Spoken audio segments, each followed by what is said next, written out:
This is the Economic Club of Florida, a distinguished platform for discussion of the major national issues of the day. On today's program, Marva Johnson of Charter Communications on the estimated 800,000 to 2.4 million Floridians without high-speed broadband internet service. So therefore, they don't have an extended opportunity to create economic wealth for themselves by extending a platform for a small business, or to create and further educational interest by extending their learning day for their students, or by getting access to world-class additional healthcare options without leaving their home because they don't have access to telehealth. Good day and welcome to the 554th in our series of distinguished speaker programs. I'm Harvey Bennett for the Economic Club of Florida. We're privileged today to have with us someone who is part of a technology that is changing the economy and the way we conduct our personal and business lives. Marva Johnson is Group Vice President of State Government Affairs for Charter Communications. Marva, welcome. Thank you, Harvey. Charter Communications, like others, used to be in just the cable television business, taking the coaxial cable to your home to provide television services. AT&T and Verizon used to be in just the telephone business, but now everyone is providing everything to residences and businesses alike through something called broadband. So what exactly is broadband? In its most simple definition, broadband is connectivity, and that connectivity can range a varied level of speeds and capacities. What the Federal Communications Commission has defined as high-speed internet access or broadband is a connection that is 25 megabits per second download speed and 3 megabits per second for upload speeds. Okay, so a lot faster than the old dial-up with our two twisted pair copper telephone lines that we used to use in the late 90s, early 2000s, I guess, right? Significantly faster than our old dial-up DSL connectivity, but even the current Federal Communications Commission definition of broadband is still significantly lower than what most service providers generally offer in the marketplace. Wow. For example, Charter's standard internet speed package starts at 200 megabits per second download. Wow, that's huge. Now, broadband and the high-speed access to the internet that it brings, it used to be a luxury 10 years ago, but now in our increasingly high-tech age, it's really become a necessity in online education, webinars, banking, healthcare services, just to name a few, right? Correct, Harvey. And I'm so relieved that you didn't say because of the pandemic, broadband has become an important service. Broadband has become an important service because it does connect us to things that we need. It connects us to essential things like healthcare, to additional access to educational options. If you'd spoken with Dr. Grego, who's one of our superintendents here in the state of Florida in Pinellas County 10 years ago, he could have told you that broadband was the key to unlocking success for his English as a second language learners. So broadband is essential not just because of COVID, but because it actually connects us to things that are important in our lives every day. Things that hadn't been possible before now are with the right tools. Absolutely. So tell us just a little bit about what you're going to share with our club today. Today, we're going to share some exciting news about Florida in terms of its delivery or the broadband service providers' extension of their network across the state, but we're also going to talk a little bit about the 804,000 or 2.4 million, depending on which reference source you'd like to use, Floridians who do not have access to broadband service. So therefore, they don't have an extended opportunity to create economic wealth for themselves by extending a platform for a small business, or to create and further educational interest by extending their learning day for their students, or by getting access to world-class additional healthcare options without leaving their home because they don't have access to telehealth. I assume these are probably folks in more rural areas of the state. We do have a large number of people who do not have access to the internet that are in rural areas. In fact, 20% of the Floridians who are not connected are in Florida's rural areas. But even if you pointed to a county like Orange County, where if you looked on anybody's report, they might tell you that Orange County is about 99% connected. I could point to thousands of people in Bithlo and Christmas, Florida, here in Orange County, not a rural county, who do not have access to broadband.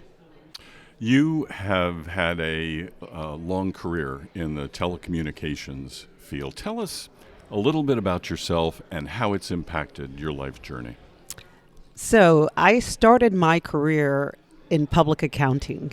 I remember sitting in the data center at GTE off of Fowler in Tampa, Florida, looking through audit papers and seeing a mail cart that was digitized and was, it was a little robot mail cart coming through to deliver mail. And I thought, what an incredible industry to be a part of. So when I left public accounting, the first opportunity I wanted to pursue was in the telecom industry. So if you opened my little savings account for all my 401ks, you'd see that I worked for Bell South, which is now AT&T. I worked for MCI, which is now Verizon. And then finally, I was able to come and work for a cable operator. So I've been through every iteration since the dawn of the Telecommunications Act of 1996. I've been through every iteration of what a communications company looks like in both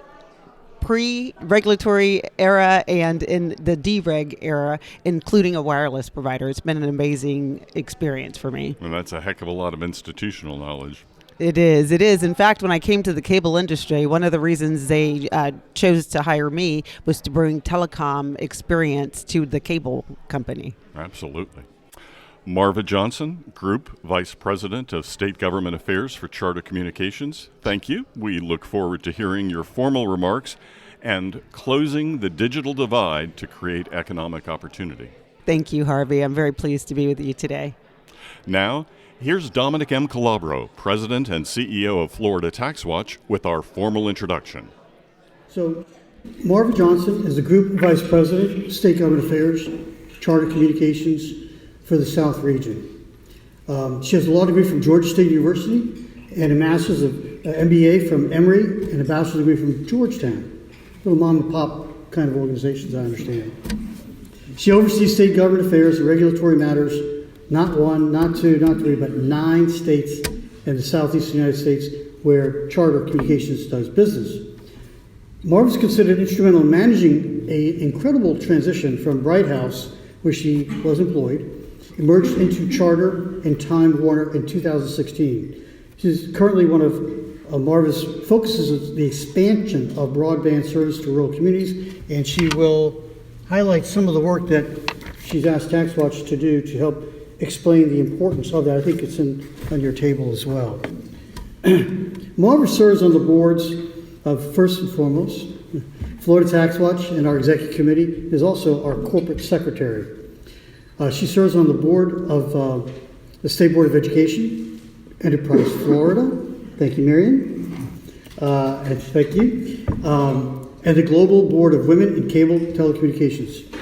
Marva has previously been on the board of Virtual Florida School and the advisory board for Rollins College's Commerce Center for Leadership Development. She co-chaired Governor-elect Ron DeSantis' Transition Advisory Committee on Education and Workforce Development. She's previously worked as General Counsel for the Supra Telecommunications and Senior Counsel for KMC Telecommunications. Marva has also held auditing, marketing, and product development positions with Arthur Andersen, Bell South, and MCI. Additionally, Marva is also one of the Florida Trend's 500 most influential business leaders and joins the folks like Pat Neal, George Lemieux, our U.S. Senator George Lemieux, our chairman, as well as my lucky self. So without further ado, let's give a warm welcome for Marva Johnson.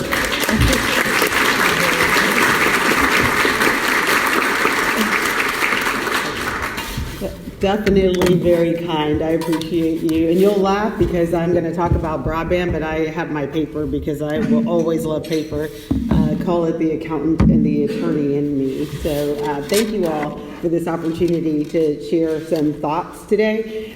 Dominic talked about giants. I would say we are fortunate here in the state of Florida to have an organization like Florida Tax Watch to be a giant for our citizens and to be that watchdog for the hard-earned money that our families need, that we work every day to earn, and to make sure that the state is putting those funds to the best of use to have real long-standing value to help make sure that Florida continues to be one of the best places to live, work, and to raise a family. So I want to thank Tax Watch, and I also want to thank the Economic Club of Florida for giving me the opportunity to share the topic today on the closing the digital divide with each of you. I did go out and I looked at the website, and the club has had a number of prestigious speakers, and I started to feel a little bit inferior. I was like, oh my goodness, President Donald Trump, we had the former Federal Communications Commissioner General Counsel, we had CFO Petronas address this august audience, and then I realized that the opportunity that I have today is not just because of who I am, but because of the significance of the topic that I want to talk with you all about, and that is really the effort to close the digital divide so that we can unlock some economic potential for the 2.3 to 2.4 million Floridians who don't have access, not to broadband, but who don't have access to world-class healthcare options from their home, who don't have access to additional supplemental world-class educational tools from their home, who don't have opportunities to expand their business beyond the four walls in whatever geographic area they live in, because in the area that they live in, they don't have access to the connectivity that brings that opportunity to their doorstep. So thank you all for this time today, and I will leave a little time at the end to answer questions. Harvey's like, I told you how to use that. Just get it. So, and Dominic already mentioned a study that it's on your table. If you get a chance, I would certainly advise you to just thumb through it. We think and we understand what broadband means to each of us. I remember, do you all remember when we would drive our cars, we would go and we would get the MapQuest directions and we would print them out, and I would have a binder when I traveled with all of my MapQuest directions from point to point in my car with me that I looked at on paper.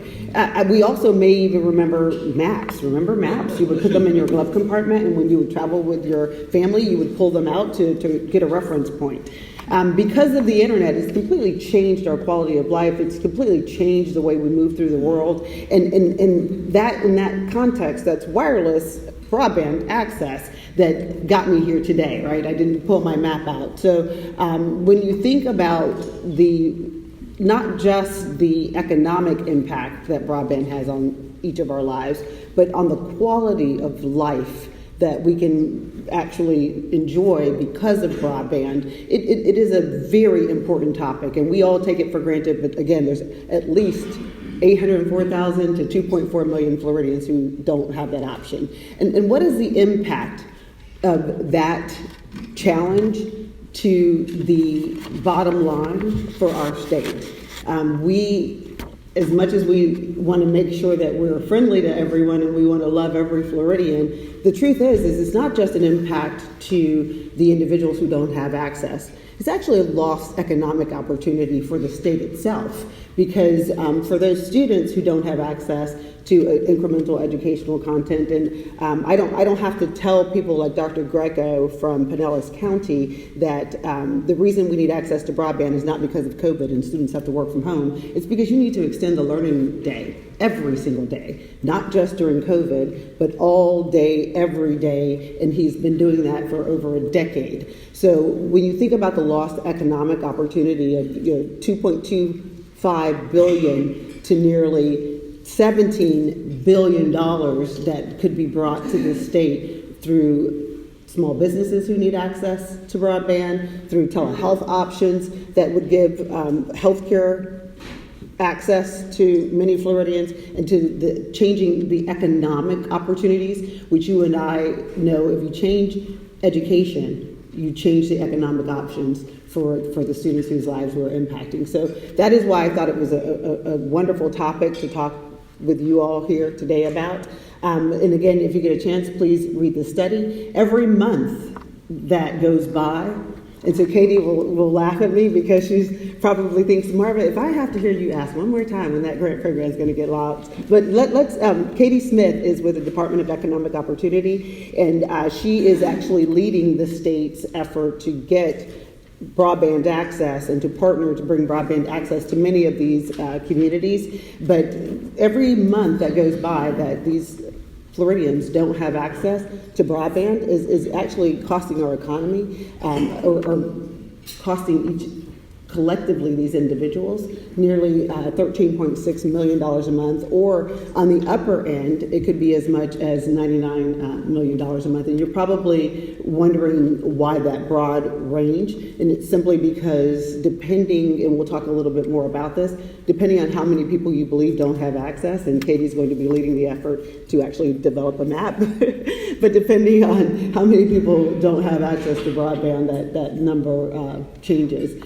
We are fortunate because the Federal Communications Commission, at the end of 2020, they announced their awardees in a reverse auction process that will support extending broadband to census blocks, and we'll talk more about this, where there is zero broadband.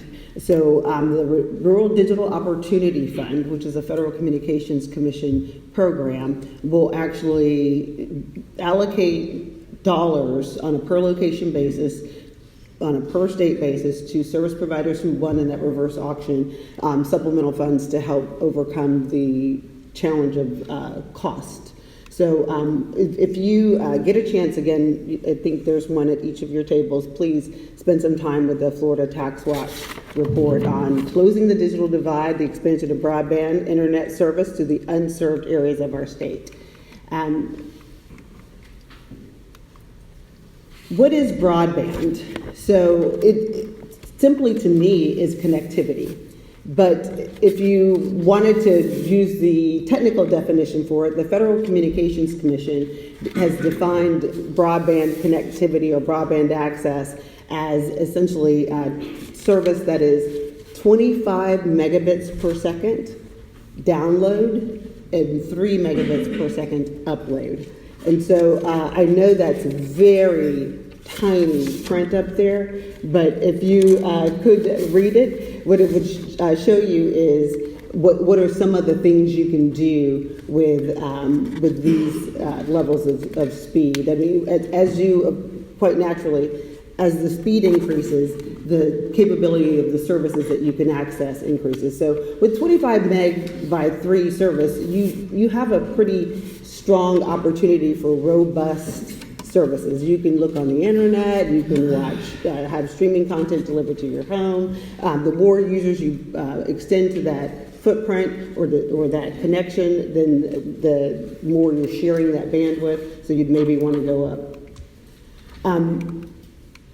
Herbie's like, I could have done this for you and you wouldn't be struggling right now. Great, thank you. You're like, keep pulling it here. I gotcha. Thank you. Undoubtedly, like many things, the internet access was impacted by COVID. As an internet service provider, we saw internet usage and access peak over the course of the 20, or actually 18, about 18 months we were measuring it. And if you are bored, you can go out to the NCTA website one day and see a little bit more in detail how internet traffic grew over the course of the COVID pandemic. And it certainly spiked. What's interesting about it is that it's not going back down. So even though many of us have returned to fairly normal lives, and we're leaving our house, we're going places, and we're traveling, and we're not sitting at home every day, that internet traffic is still continuing to sustain the levels that it grew to during the pandemic.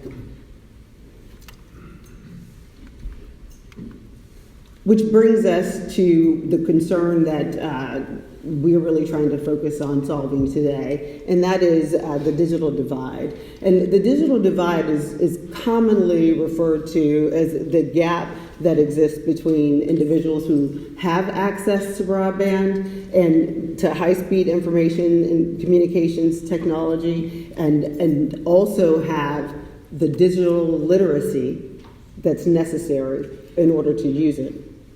And when there's a divide, this divide could be caused by many things. It could be caused by geographic access. I live in an area where broadband hasn't been extended. It could be caused by affordability concerns.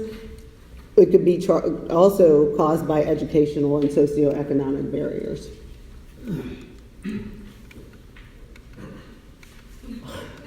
Oh, we'll get it right. Happy fingers. Great. The Pew Research, which I'm sure that many of you are familiar with, the Pew Research Center. The Pew Research has, during the pandemic, they did an evaluation across several classes of Americans, just to see what the impact of what the impact of having internet access was or was not to each of these organizations or each of these individuals in their lifestyles. And when you look at this Pew Research data, it's important to note that the things that people most suffered through in terms of not being able to accomplish when they were at home without access was they weren't able to look for jobs as much as they should. They weren't able to get access to educational and other professional services. And it's nothing that I didn't start this whole conversation with, but it's just to help evidence that I'm not making this up. Pew Research has also, they've dug into the details, and it's very clear that lack of access to internet service is truly an impediment to a high quality lifestyle. It also demonstrated that the impact was most prevalent in our poorest communities. So, about 20% of the people who live in rural areas don't have access to broadband. And when you look across socioeconomic factors, when you look at our low-income families, about 30 to 35% of low-income families usually don't have access. And those are two different causes.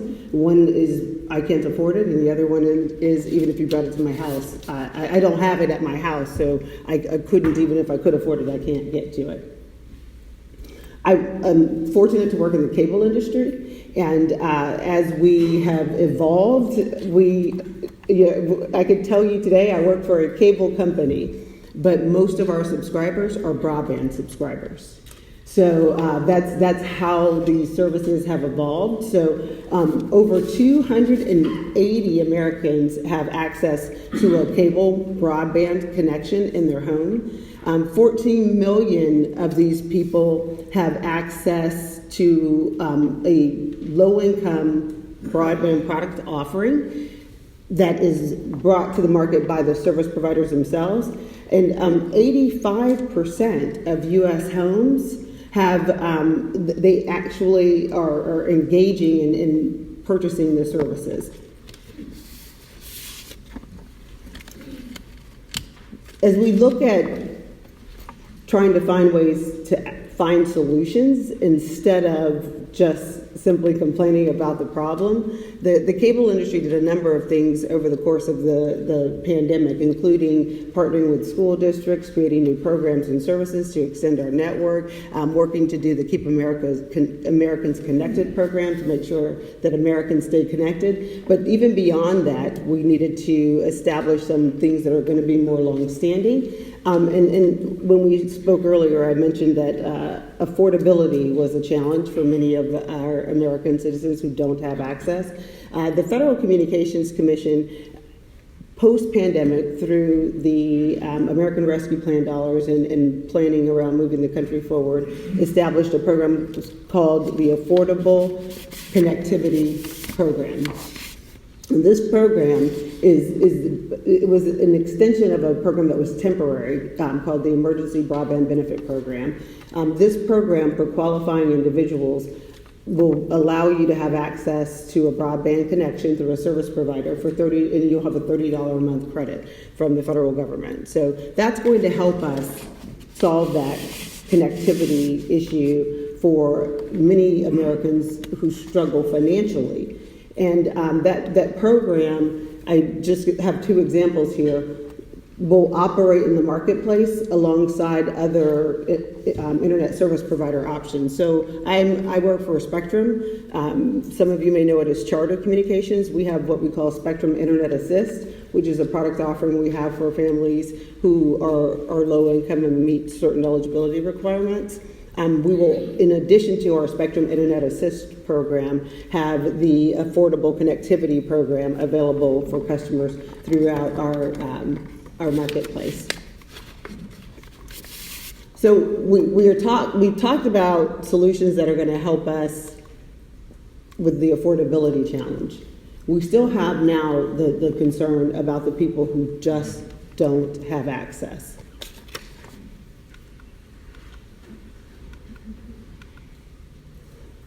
And for the state of Florida, and I'm going to talk globally across the U.S. and then bring it back to the state of Florida. So the Federal Communications Commission publishes a report annually. In that report, they estimate that about 14.5 million Americans don't have access to broadband. Here in Florida, that's about 804,000 individuals.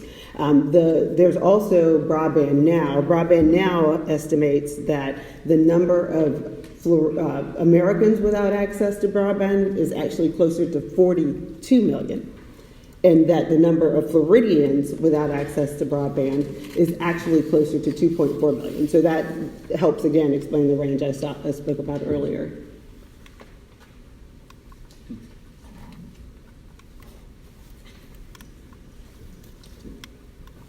Okay, there we go.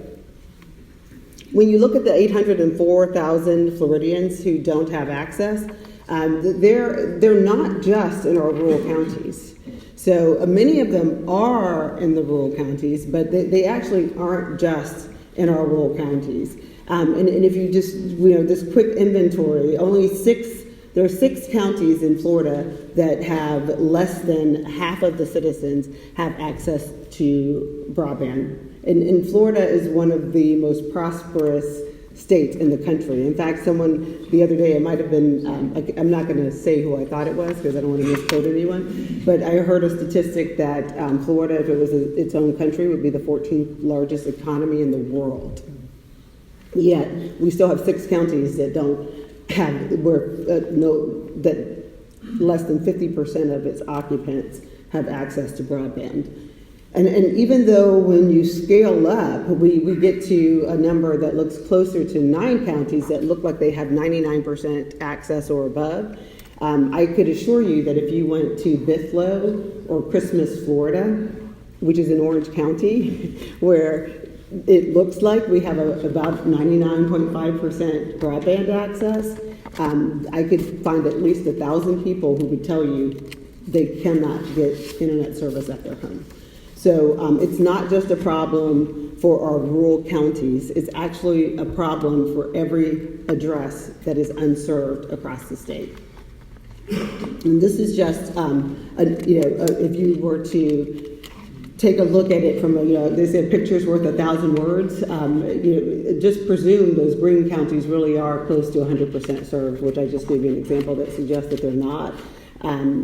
You can see still, Florida, for as prosperous as we are and for as complete as our efforts to expand broadband have been thus far, getting to 95 to 97% coverage, there's still a lot of counties where we have an access concern for Floridians.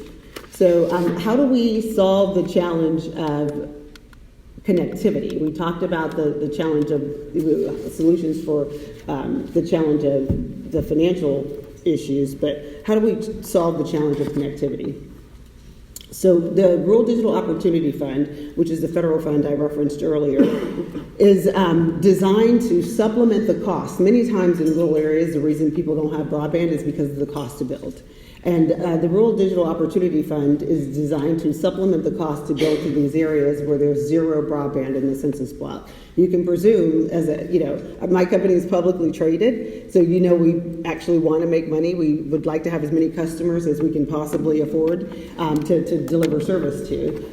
But the cost of deployment does become a challenge for some communities. So with RDOF, the FCC they set aside $20 billion, although they've only allocated $10 billion thus far, and that's going to go to help build out broadband service to some of these census blocks that are unserved. Charter was the largest. It was a reverse auction, so it was a competitive bidding process. Charter was the largest winner of locations in the auction, not the largest winner of money, which to me says we did a really efficient proposal. We were the largest winner of locations, which means we'll build service to about 1 million locations that don't have broadband today, most of them in rural areas across the country. The green indicates the states we'll be building in. Even though we'll get $1 billion from the Federal Communications Commission to do that build out, about $1.2 billion, we'll be spending another $3.8 billion in private sector capital to actually deliver those services. So it's not a government giveaway; it's truly a public-private partnership to bring necessary services to these homes. This is just another map of our footprint and our expansion effort. And for Florida, another thing that gives me pride about this Rural Digital Opportunity Fund effort is you'll pay a fee called the Universal Service Fee on your telephone bills. You've seen it; it's a very high tax. And you ever wonder where that money goes, right?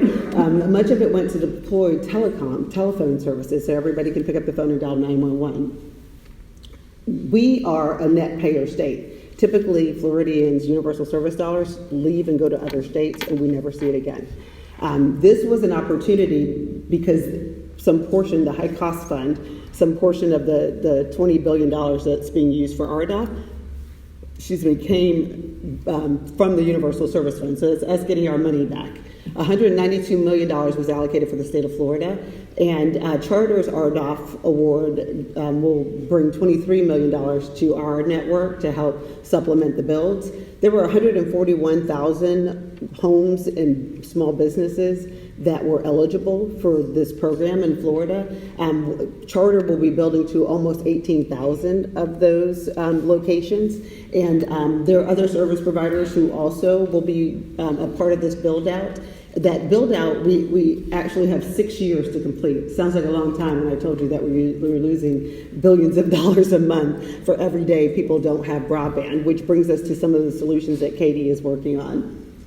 The Florida legislature just last session passed what we think is going to be the first step in actually getting some progress on getting broadband out to these communities.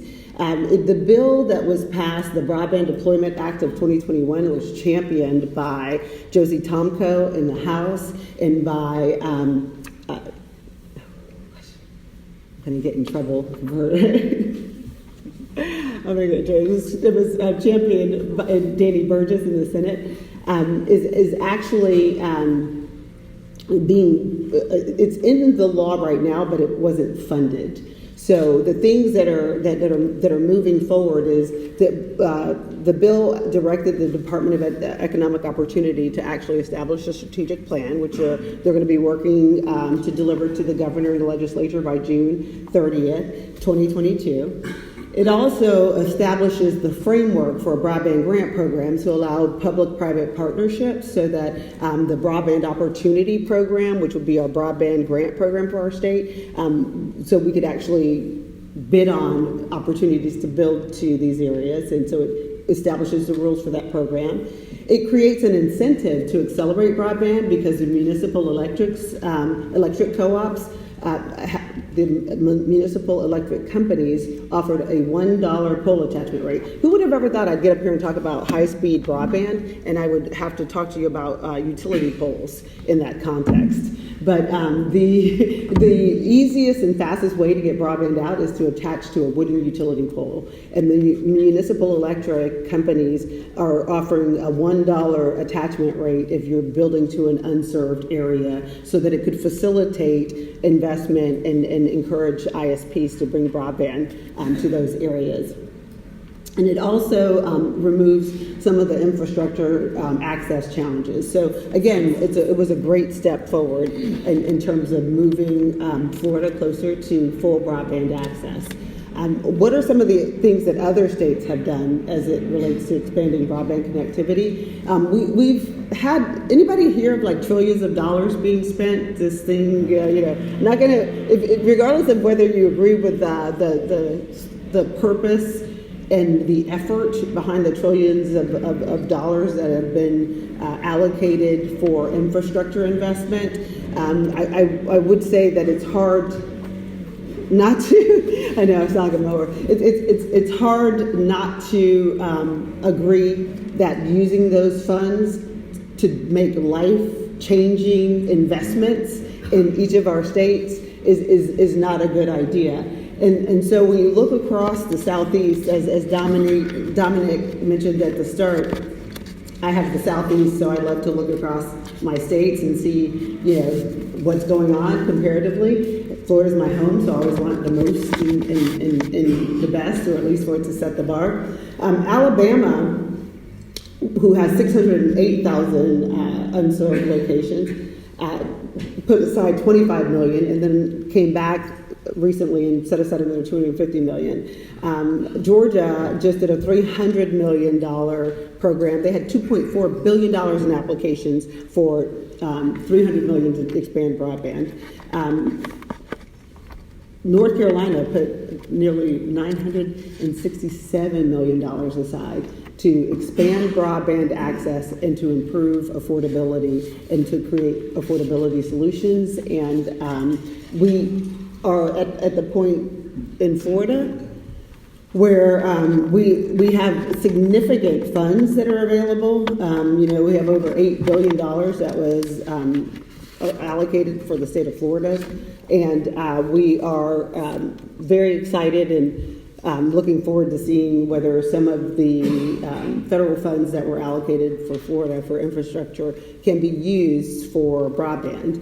And it's actually one of those opportunities where the communities have come together, I think, in a very nice way. For example, we just recently turned up 750 locations in Hernando County, and we were able to partner with Withlacoochee Electric Cooperative, and they were, because again, I mentioned earlier that the fastest way to get service out is aerial and to attach to utility poles, and Withlacoochee was the utility pole owner in the area. They were fantastic to work with, and they actually helped us accelerate. And I know 750 homes doesn't sound like a lot, but if you were one of those 750 people who didn't have broadband access and just got turned up last month, you're pretty excited. Our take rates are Charter's network reaches like 51 million people in the country. We have about 30 million customers. So it tells you everybody doesn't take our service. We're already exceeding that overall national take rate.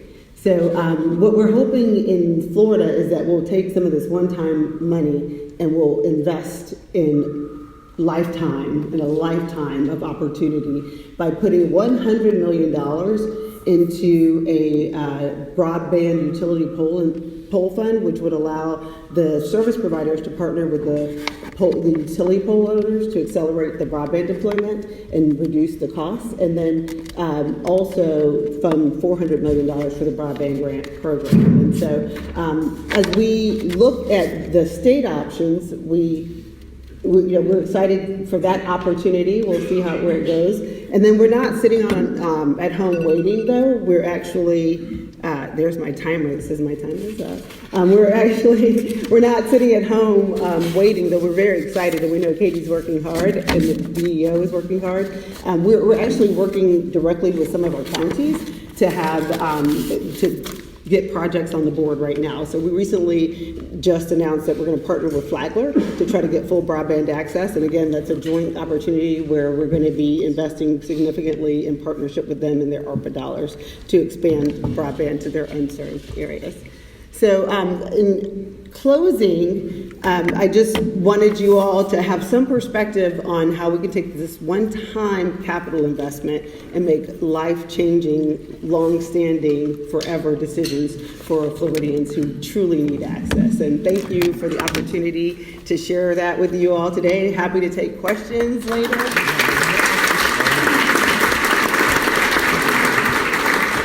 So Marva's agreed to take a few questions from members, and we have a microphone there. If anyone has questions, please come on over. Thank you, Marva. I'll just talk loud. You mentioned the fastest way is aerial, but living in Florida with hurricanes and the ever-increasing dependency on broadband in our homes, how much more does it cost to bury the lines underground than to run them in the air? That's a great question, and it really depends on the project because it costs in two ways. It costs in terms of time because it takes more time to deploy it takes more time, especially in these rural areas, to dig these. We're putting in enough fiber to go around the world twice. So that's a lot of digging and a lot of manpower. In fact, we just recently purchased some machinery to actually help accelerate it. So it's not just a financial expense; it's also a time expense in terms of the delay. We have 6 years under the Rural Digital Opportunity Funds program to build the 1 million locations that we were awarded, but we also think that there may be as many as twice as many locations that don't have broadband. So when we talk about aerial being the fastest way, it's really just in sensitivity to getting service out. As utility pole owners take their service underground, we typically go underground with them.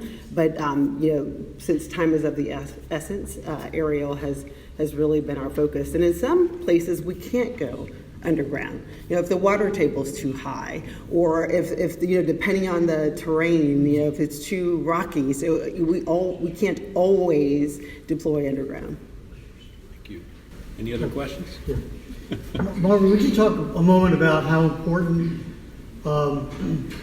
broadband and excellent broadband access is for telehealth and the very health and well-being, particularly community areas, the elderly, how important that is to the vitality as well as the health and safety of Floridians? Oh, absolutely. And there's probably even someone in here from the healthcare industry who could tell you how much of the industry services have actually switched to telehealth type applications. I remember, anybody remember like 4 or 5 years ago, we were fighting to even get telehealth bills passed in the state? And now my mother, who's almost 75, she has not been physically to a doctor. She didn't start going physically back to the doctor until just this year.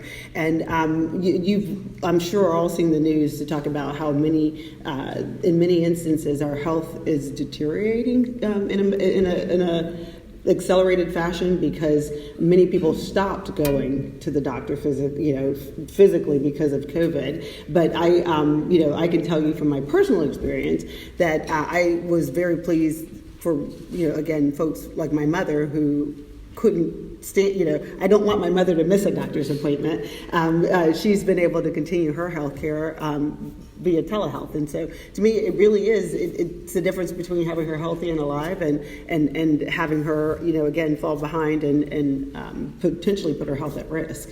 So telehealth is one of the greatest opportunities in terms of applications, especially in these rural areas where we don't have as many hospitals. To the extent we do have hospitals, we don't always have the disciplines and all of the medical options that you would find in a suburban area or an urban area. Any more questions?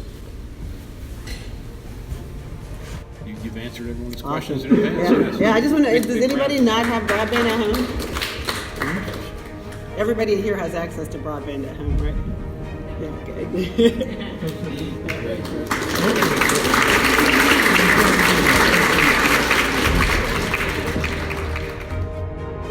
You've been listening to Marva Johnson, Group Vice President of State Government Affairs for Charter Communications, speaking before the Economic Club of Florida on February 8, 2022 in Tallahassee, Florida. For more information on Charter Communications, visit charter.com. The Economic Club of Florida promotes interest and enlightenment on important economic, political, and social issues of the day. To learn more, including how to become a member, visit our website at economic-club.com.